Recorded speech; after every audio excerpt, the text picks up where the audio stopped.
confession to make. It's called payback. If you don't want to listen, show me where Pastor May said.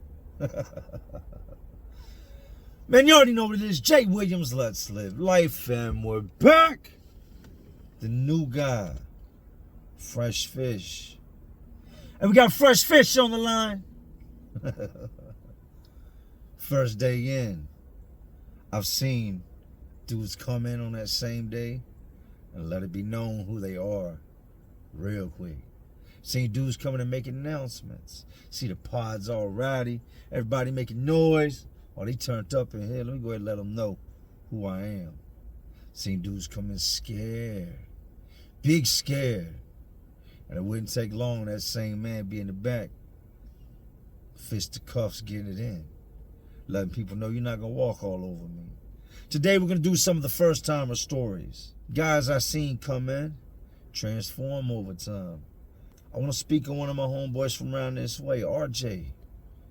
Came in, deer in headlight look. Typical looking white dude, skinny. Looks intimidated, looks scared.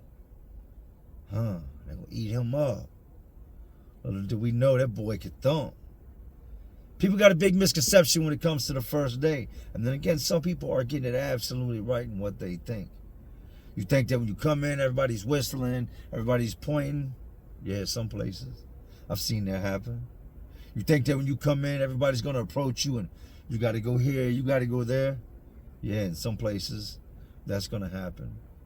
All we do know is that everybody here has been convicted of a crime just like you have. Everybody in here is in here for breaking the law. Everything from driving without a license to taking somebody's life. Everything to taking stuff from people to taking stuff from people. Today I want to touch on first time in prison.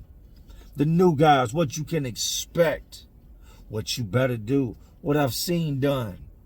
Watching a man go from just being alright, he looks like everybody else that ever came in to, man, I didn't see that coming. Not in a million years that I figured that dude would be getting down like that. We all just seen him. He was shook when he came in. He just rock him, sock him, robot at homeboys. Man. First day in lockup, first day in prison. What you can expect and what I've seen. Like I said, if you ever make the terrible mistake of getting caught breaking the law, or break the law and think you're not going to get caught, you end up in this situation. Think back to this story as you walk in there for the first time. And it's all eyes on you like a Tupac song. All eyes on me. You done messed up now. Ain't no going home now. Ain't no more court. You've been found guilty by a jury of your peers or by a judge. Now you've been sent off to do whatever sentence it is they gave you to do. And these guys right here, these are your new roommates. These are going to be the guys you hang out with while you do that sentence. Hope you're comfortable. Welcome to prison. This is your first day. With all that being said, you know how to see it. You know how to live it. So, let's relive it. So this past year, my son started kindergarten. And watching him walk into that building, walk into that classroom for the first time, everybody staring at you, all these new faces, people you've never met, that's a lot like what your first day of lockup is going to be like. Except everybody ain't going to be so eager to see you. You walk into a building that you've never been to before. A building that you're going to spend a lot of time at. You don't know anybody. Everybody's looking at you. You don't know where to go. You don't know what to do. You don't know who to talk to. You don't know where to sit. That's prison. They're going to walk you in and you're going to have the bare minimum. You're going to have some sheets, a couple changes of clothes, maybe some letters, whatever little stuff. If you've already been to jail, now you're at prison. You're going to have your little cosmetics, your shampoo, your toothpaste, your deodorant. some little food items if you're lucky. And you're going to walk up to that officer for the first time. You're going to say, hey, my name's such and such. You're going to unclip that prison ID you've got and you're going to hand it to her or him. And they're going to say, you're in cell such and such, or you're in bed such and such. And meanwhile, while you're standing there figuring out where you're going to be sleeping, what cell's your what bunk is yours, you take a moment, you glance the room, and everywhere you look, there's eyes on you. There's people in doorways staring at you. It's like it got quiet. And it does get quiet. Groups of guys that were talking, hey, we got new guys. They stop talking and everybody looks over at you. And as you scan the room, at everybody that's looking at you, people start to look away. Then you lock eyes with some guys that continue to stare at you. In that moment right there, life as you know it is now over. A world you know nothing about has become your day-to-day life. For some people, it's going to be one of the most scary moments in your life. You wanted to steal something. You wanted to be cool to your homeboys and do this and do that. They're all at home, laid up, doing whatever it is they do on a day-to-day. And here you are with a bag over your shoulder. Ain't no homeboys to save you. Mama, daddy, your older brother, whoever it is you run to. You're there by yourself. It's up to you. Ain't no group of guys gonna run up. Hey, buddy, how you doing? We're here to protect you. Nah. Usually if they approach you, it's because of the color of your skin. Because of tattoos you got. By the way you look. A lot of times they approach you because they want something. They're looking at what you're holding in your hands. A lot of prisons and jails sell different things than the ones you just ended up at. So they're wondering if you got anything exclusive. Maybe he's got that good deodorant they sell at the other place. Maybe they sell big bags of chips. Maybe they sell some type of sodas where he came from that we don't got here. What's he got? Then you got the guys that are sizing you up. You got your bandits. Let me see. Kind of sluggish, got his shoulders slumped back. Don't look like he's very confident. Oh yeah, I could try him. Or it's, oh man, that's a gorilla. Yeah, don't mess with him. Oh, that's a big boy right there. Like he might be a problem coming in. But then you got your guys that you can clearly see are scared.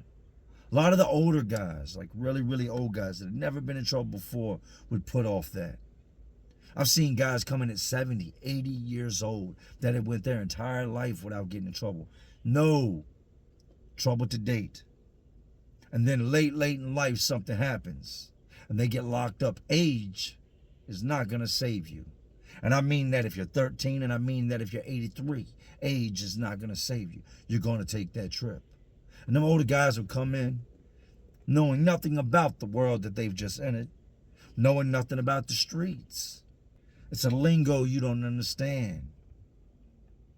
This is your life. I've seen these big dudes come in, and it ain't their first rodeo. People know them. They know people. It's like a class reunion for them. You ever heard the expression, this ain't my first rodeo? A whole lot of them guys, 5, 6, 7 trips to prison. And they come in and everybody knows them. What up, baby? Yeah, I'm back. Goofy. Super goofy. Celebrating the fact that you have failed at life for a 6th time. Here you are again. And you put it on display. Like you like being around nothing but men. Like you like having everything stripped from you. Somebody else driving your car. Somebody sleeping in your bed. Yeah, somebody sleeping in your bed. Telling your kids what to do. Petting your dog on the head. Drinking out of your coffee cup. Trying your... Man, your boyfriend has some good taste. Hey, you don't mind if I mean, he's going to be gone 10 years. He's probably not going to need no true religion. Versace, man, what he got, Versace? And here you are in an orange jumpsuit with nothing. Welcome to prison. They point you in the direction of your cell or your bunk. You walk in, face to face with a man you've never met before. You have no clue on why this man is locked up or how long he's been locked up. And chances are he's not real happy to see you. He was enjoying the moments he had of quietness, of not having another man using the bathroom in front of him, or somebody stepping off a top bunk down, feet dangling all in your face. He was enjoying the solitude that comes with not having a cellmate. And here you come to the door with your bag. Hey man, top bunk. Real serious. Hey, what's going on? My name's Jay. Top bunk, Jay. Now you're going to be greeted a certain way. I had a certain way I would greet all my cellmates. Hey, look, check this out, homeboy. We got some rules in this cell right here. Clean up after yourself. Don't touch anything that's mine. This half the countertop is mine. That is my locker. That is my bed. Don't touch my stuff. I'm not going to touch your stuff. Flush if you use the toilet. Wipe the toilet seat off. Do not spit in the sink. And if you got to go number 2, you got to drop a doozy ball, try to do that when I'm not in the cell. But if you do got to do that while I'm in the cell, you make sure that every time something plops, something drops, you hit that water and you flush it to try to keep the smell out the air. Don't draw no heat on the cell. And I don't care what you bring in here. Just make sure that whatever it is, you'll man up and say, hey, that's mine. If you get banged up with it, you can I don't care if you put a whole entire body in your locker. When they find it, speak up and say, that's mine. I don't care if you come through the door with the sword from Braveheart, or a whole entire Jason Voorhees machete. You just make sure when they find it, you man up for it. I don't know if you mess with the boys or not. If you do not bring that cell. It's not something I rock with, so if you do, then there's a good chance me and you aren't going to cell up together. I don't know if you bang or not. You may not. You might be Crip, you might be Blood, you might be GD. Whatever you got going on, respect the hut, respect the cell. Don't bring it to the cell. If something does happen to you and somebody else do got an issue, let me know before you take it to the cell. I've been doing this a while now. What you're not going to do is come in here and disrupt the way I do my time. This is all within the first 30 seconds you walk into the door. You're still standing there holding your bag. And that speech has finally come to an end.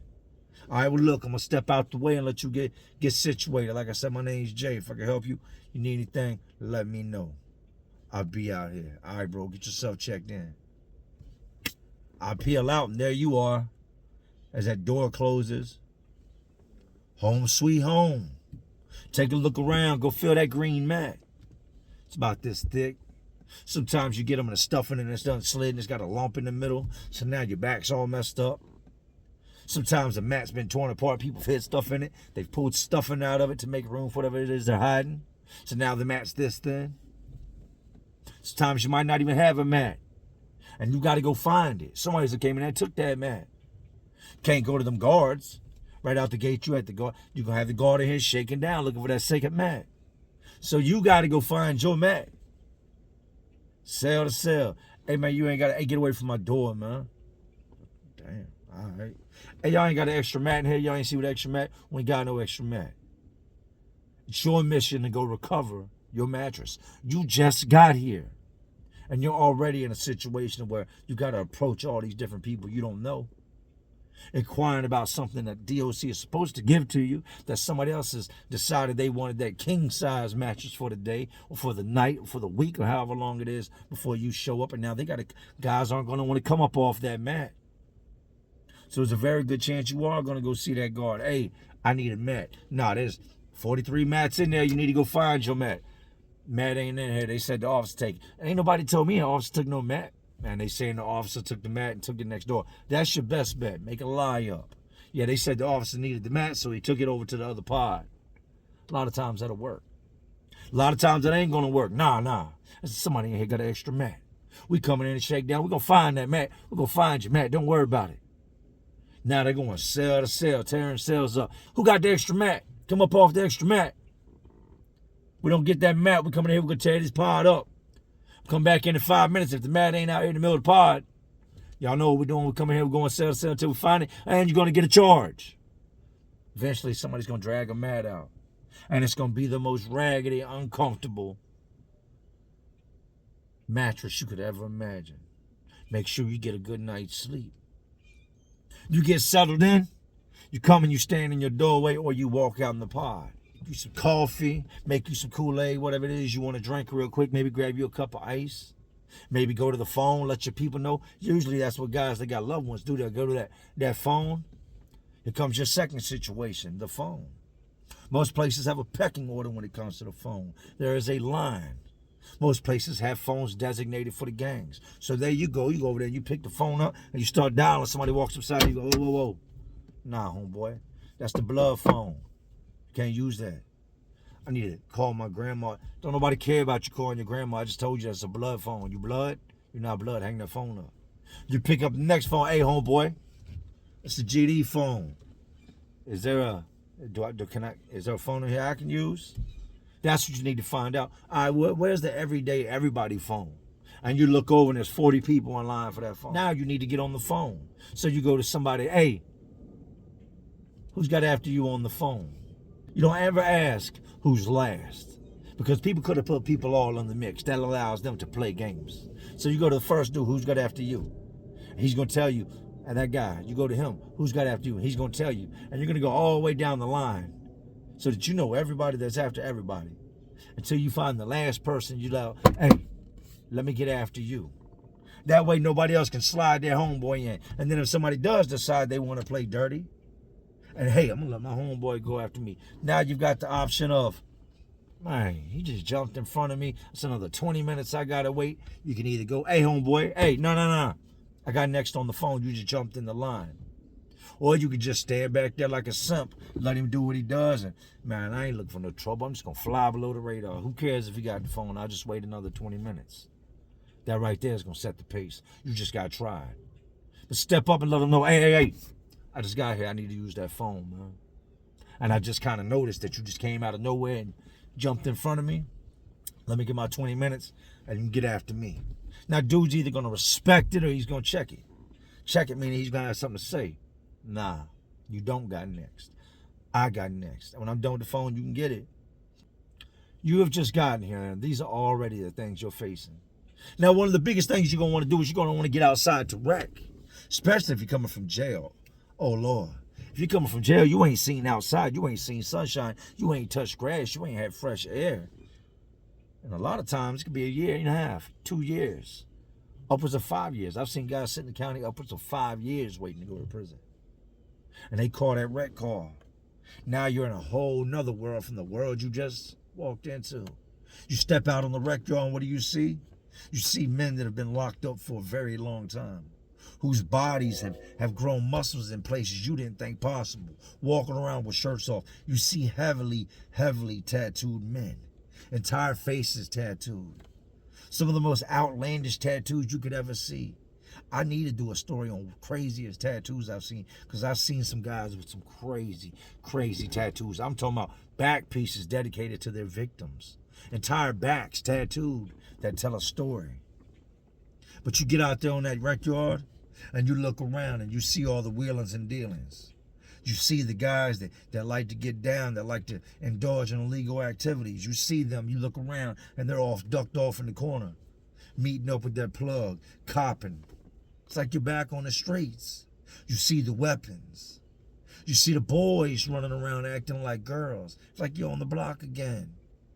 Except them ain't girls. You look off in the distance, you see a guard in the tower with an AR-15. A big siren he's ready to let off, a spotlight.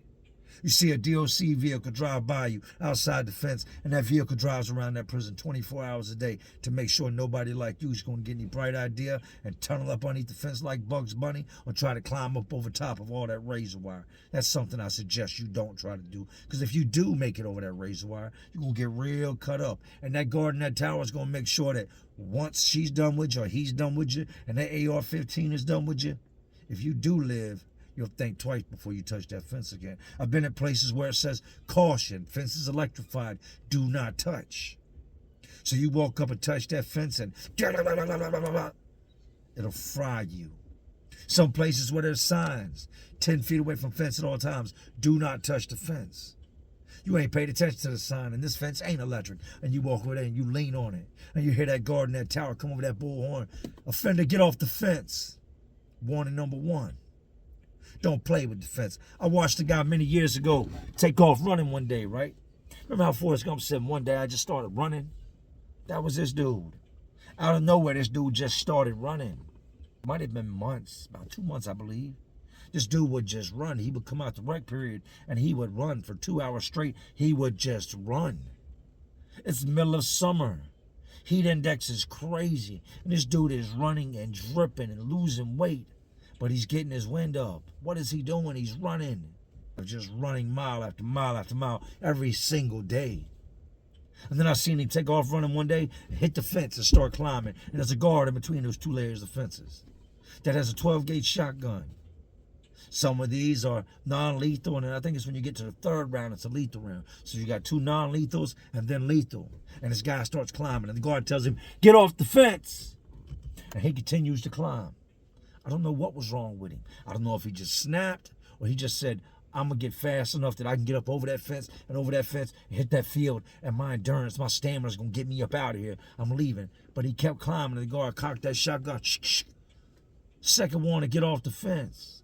And the guy could continue to climb. Boom! And blew him backwards off the fence. He would hit the ground and roll around screaming, "Ah, ah," thinking that he was going to the upper room. Nah. Hit him with rock salt, blew him slam off the fence. And if you've never seen a man get hit with rock salt, or what rock salt does, well, it's just like it sounds. It's a whole bunch of salt that comes out in like a chunky, rocky form that poof, disintegrates as soon as it comes out the barrel. And it's like you just got blasted by big chunks of salt. And when it goes in you, it's like a pain you've never felt before. You ever got a little bit of salt in the cut? Now imagine the whole front of your body just being peppered. And every single one of those little wounds, those little cuts, is a granule of salt or a big chunk of salt. And your body's on fire. That man didn't want to be there, but going home was not an option. Now when it came to me, and me coming into a new place for the first time, I am what you call a career criminal. I started getting locked up at a young age. By the time I was 18, walking into a facility or a room full of people, that was not my first time. I had done this time and time again. So it was kind of routine to me. It's like walking in the DMV. You know you're going to be there a while, and it's going to be uncomfortable, and you're not going to enjoy the experience. But I've remembered all the different times, all the different places I've walked in. The one place that really stands out to me was Philadelphia's House of Corrections. This place was old. When you think of dungeons, you think of penitentiaries that are dark and gloomy. The House of Corrections is that to the T. Now you start off like a little transition part, which is like a dorm, where you got a bunch of other guys who just got to the House of Corrections. You're waiting for your TB shots to clear and your paperwork to clear, determine where you're going to go be housed at in the House of Corrections. Now you could be in this dorm a week. You could be in here a couple different months.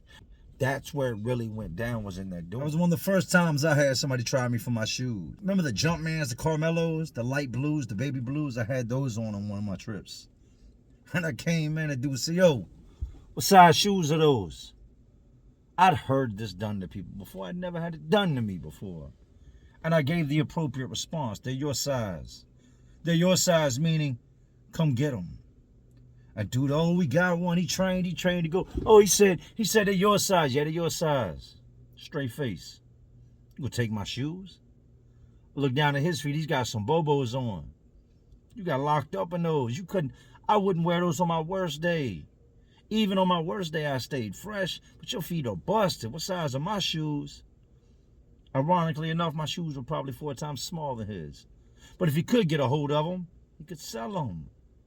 Back then, you could keep your shoes. I remember the first time I got locked up at CFCF, I had on a pair of Cinnamon Tims. They since stopped letting you bring in the Tims because there's actually a piece of metal, they come to find out later on, in it, that if you pull the insole of your Tim out, there's a piece of metal about this long, right in the arch support. Those are used as bangers. Soon as dudes seen I had Tims on, hey, yo, what you want for the metal? What metal? And that's when they hit me to the game. There's metal in those boots. Nah, that ain't for sale. I sharpened both pieces up and put them right back inside my boot. So at any moment, I could pop the insole of my boot out, and it was already sharp right underneath the sole. I go through metal detectors, and I would beep. Hey, come back to that metal detector. I lied. Hey, I got a rod in my hip. I'm always going to beep when I go through the metal detector. And they were warning my whole body. Well, your hip ain't beeping. I don't know what to tell you. I've been beeping ever since the surgery. And I would walk right through with these 2 knives, one in each boot. From there, it gets bad. You know why it gets bad? Because it becomes normal. You get used to the terrible food. You get used to being surrounded by terrible people. I know firsthand how it feels to have a judge give you double digits. Double digits meaning 10 or better. It's a sickening feeling. You take everything you know about life, your routine, your day-to-day, the people you hang out with, what you do when you wake up, what you do before you go to sleep, your hobbies, all the things that you've come accustomed to doing, and get rid of that. That's gone. From here it gets worse because, this sounds crazy, it becomes normal. It becomes life. You start seeing the new guys come in and you look at them, you're like, man, I remember when I was the new guy. It's crazy when you see the guys do the cat calls, right? We would get on the fence. Some of these guys were serious. Some of them really were hollering out. Radar would be one of the first ones. Dude, Radar, I used to know, would be on the fence. And if you were gay, you were going to be intimidated real quick because he'd be whistling at you. Hey, girl, let me see how you make that thing twitch one time. Make it pop when you walk. Now, you got some guys that ain't. And you got somebody like that on the fence. Hey, you with the blonde hair. Hey, come here, look at me real quick. And these guys are walking with their stuff in their hands, scared. And we'd be on the fence just laughing. Seen them come in pods before, and dudes, we all be locked down, start whistling out the door. Or they get to arguing back and forth, and it's a joke between them. Hey, she's mine. Here this guy is with his stuff. I'm behind the door laughing. I was that guy at one point. I was never the she's mine. But I was the new guy coming in at one point. And it is sad when that becomes life. When you're now vet, when you're now seasoned, you're a convict, you've been down. Like I said, I was given double digits, 10 years. That judge gave me so much time.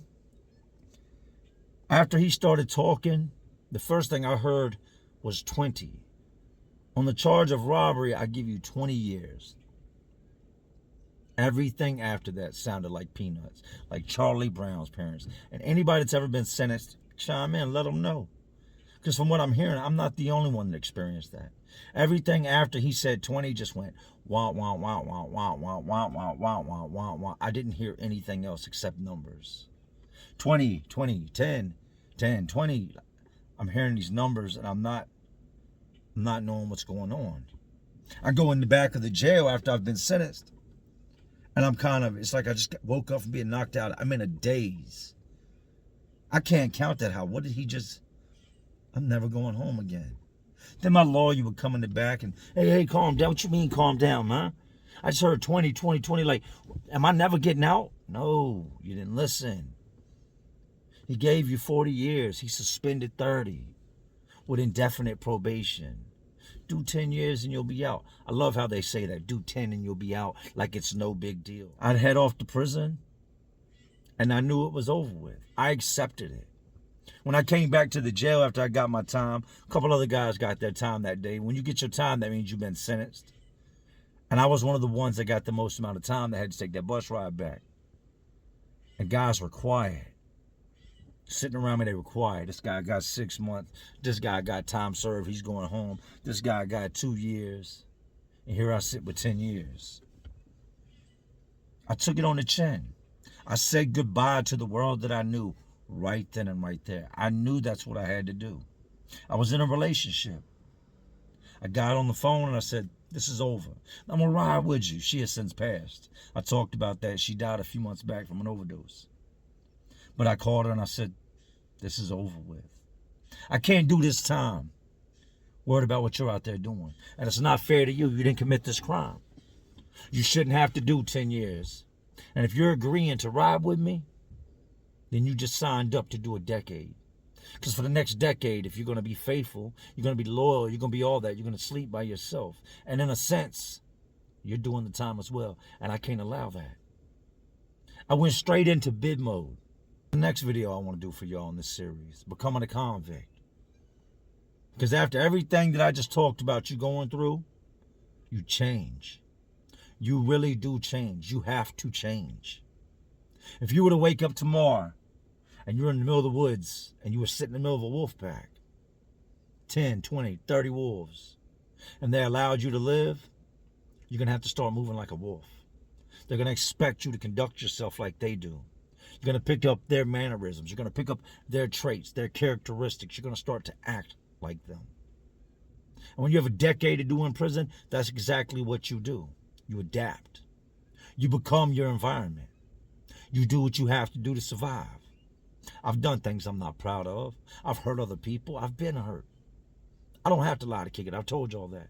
I've given lumps. I've taken them. Taken things from people at times because I was disrespected.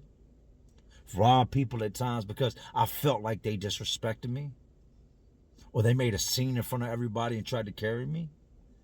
I had to become somebody else I didn't want to be. I had to become that number. You're no longer whoever you were when you went in. Take your birth name, throw that out the window. Take that good guy side you got, that big heart you got, and throw that out the window. Because guys are going to eat that up. Being the nice guy will get you walked all over and taken advantage of. I've seen guys come in as the nice guy, helping people, sharing things with people, giving things to other guys. And you fast forward, they've been robbed, they've been ripped off, guys have gotten things from them and beat them up when it's time to pay them back. You fast forward 2 years and go ask that same guy for something. 2 years earlier, he might have, yeah, buddy, I got you. 2 years later, you go ask, hey, you got a shot of coffee? Man, I don't do all that giving stuff out, man. Haul ass. That's exactly how it goes. Because you learn over time that this is not the environment where the nice guy survives. This is the environment where he who is willing to do whatever, whenever, is going to come out on top. You're going to find yourself in situations that you didn't put yourself in, but it's there and you've got to deal with it. Smiling's not going to get you far. Talking nice is not going to get you far. Pardon me, sir. Bong! All that gone. That's it. That's your introduction. You got the guards treating you like crap. You've eaten food now that you didn't think man could eat. What is this?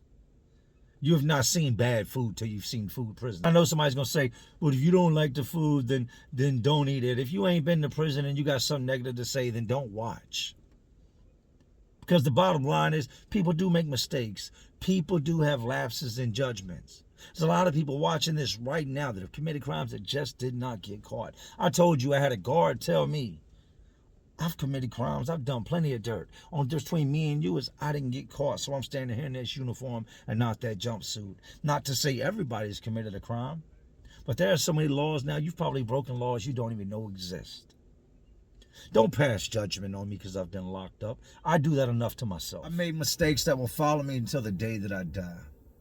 As a juvenile, I made mistakes that follow me the rest of my life. 18 years old. I'm not thinking about a credit score. None of that. I'm already a convicted felon.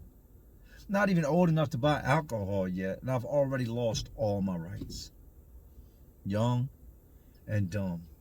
It's part 1, introduction to prison. First day, showing up, the process. Hope you enjoyed today's video. I will tell RJ's story, but I think I'm having my wife reach out to him on Facebook to make sure he's cool with that. RJ's good people.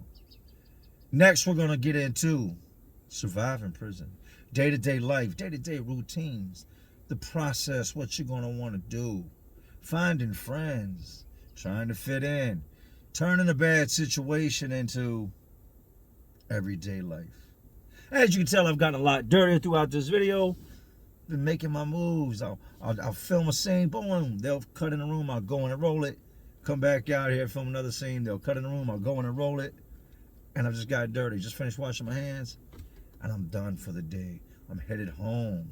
People, please don't get locked up. The one thing I need to tell you that you need to get from today's story is you're going to be lonely. I don't care how tough you are, how thick your skin is, how alone you're used to being. You're going to get lonely in a place where you're never alone. With all that being said, these jails, these penitentiaries, these prisons, these facilities, they're all just crazier worlds inside of an already crazy world we live in. And as always, y'all know what I'm doing. Just trying to keep y'all entertained. Oh, you're not entertained? And like always, this is Jay Williams, Let's Live Life. And to all my real ones, and there are some real ones watching, because y'all still watching me. Man, y'all know how we do. Salute. Look out for the surprise live coming on Jay Williams. I'm living life. either today or tomorrow. If you didn't watch the whole video, you're not gonna know. Salute.